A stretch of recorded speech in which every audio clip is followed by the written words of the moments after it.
تو اللہ کے نبی یہ ارشاد فرما رہے ہیں، کہا تم سارے اہل عرب ہو، یاد رکھنا کہ کسی عربی کو کسی عجمی پر کوئی فضیلت حاصل نہیں ہے۔ پھر حضور ارشاد فرماتے ہیں کسی عجمی کو کسی عربی پر کوئی فضیلت حاصل نہیں۔ پھر ساتھ حضور نے یہ بھی ارشاد فرما دیا، کسی سرخ انسان کو کسی کالے پر کوئی فضیلت حاصل نہیں، اور نہ ہی کسی کالے کو کسی سرخ پر فضیلت حاصل ہے۔ عرض کیا آقا پھر عظمتوں کا معیار کیا ہے؟ کہا الا بالتقوی، سوائے تقوی کے، جس دل میں تقوی ہوگا وہی عزتوں کا معیار ہے، وہی مالک کے حضور مقبول ہوگا۔ یہ حضور خطبہ ارشاد فرما رہے ہیں اپنے غلاموں کی کس طرح حضور نبی کریم صلی اللہ علیہ وسلم ان کی تربیت اور ان کی رہنمائی کر رہے ہیں۔ آج میں اور آپ اپنے معاشرے میں دیکھیں کہ ہم کہاں پر کھڑے ہیں۔ کیا آج عزتوں کا معیار وہی ہے جو رسول کائنات نے دیا تھا؟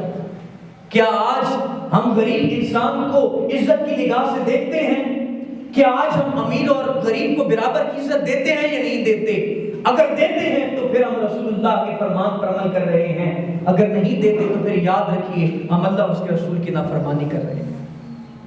حضور نبی کریم صلی اللہ علیہ وسلم کی حدیث طیبہ ہے، حضور ارشاد فرماتے ہیں، اگر ارشاد فرماتے ہیں ان اللہ لا ينظر الى صورکم واموالکم، کہا لوگوں یاد رکھنا رب جو ہے وہ تمہارے چہروں کو، تمہاری صورتوں کو نہیں دیکھتا، نہ ہی واموالکم، نہ ہی تمہارے مالوں کو دیکھتا ہے۔ حضور فرما رہے ہیں کہ رب تمہارے خوبصورتیوں کو نہیں دیکھتا، نہ ہی تمہارے مالوں کو دیکھتا ہے، وَلَٰكِن يَنظُرُ إِلَىٰ قُلُوبِكُمْ وَأَعْمَالِكُمْ، میرا رب دیکھتا ہے کہ تمہارے دلوں کو دیکھتا ہے اور تمہارے اعمال کو دیکھتا ہے۔ حضور ارشاد فرما رہے ہیں، کس طرح رہنمائی فرما رہے ہیں، کہا کہ عزت کا معیار کیا ہے؟ وہ شے جس پر رب کی نگاہ ہو جائے، جس پر رب کی نظر ہو جائے۔ اور ساتھ ہی حضور یہ بیان کر رہے ہیں، سن لو اللہ تمہاری خوبصورت چہروں کو نہیں دیکھتا، اللہ تمہاری خوبصورت چہروں کو نہیں دیکھتا، اللہ تمہاری مال کی کثرت کو نہیں دیکھتا، اور ساتھ ہی حضور یہ بھی ارشاد فرما رہے ہیں وہ دیکھتا ہے تو تمہارے دلوں کو دیکھتا ہے اور تمہارے اعمالوں کو دیکھتا ہے۔ کوئی اگر یہ کہے کہ میں چونکہ حسین ہوں تو یہ اس میں میری عزت زیادہ ہے تو اس کی غلط سوچ ہے۔ کوئی یہ سمجھے کہ مال زیادہ ہے تو یہ عزت کا باعث ہے تو یہ معیار غلط ہے۔ اللہ کے نبی نے ارشاد فرمایا کہ عزتوں کی معیار وہ ہے جس پر رب کی نگاہ ہوتی ہے۔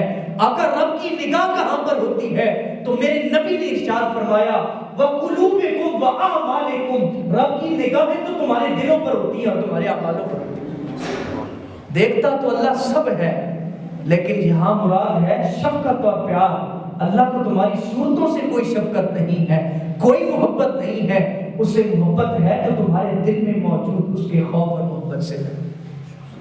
وہ یہ دیکھتا ہے اس کے دل میں میرے نبی کا عشق کتنا ہے، میرے نبی کی عزت کتنی ہے، وہ یہ دیکھتا ہے کہ اس کے دل میں تقوی کی دولت ہے کہ نہیں ہے۔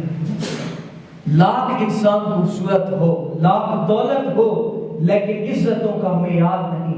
اللہ کے نبی نے ارشاد فرمایا غریب ہو، جھونپڑی میں رہنے والا ہو، لیکن سینے میں ایمان کی شمع روشن ہو اور دل میں رب کا تقوی موجود ہو، تو کہا بڑے امیروں سے بڑھ کر رب کے حضور مرتبہ رکھنے والا ہے۔ اللہ کے نبی نے ارشاد فرمایا، کہا ان اللہ لا ينظر الى صورکم ولا اموالکم ولکن قلوبکم واعمالکم، وہ رب تو تمہارے دل اور تمہارے اعمال کو دیکھتا ہے۔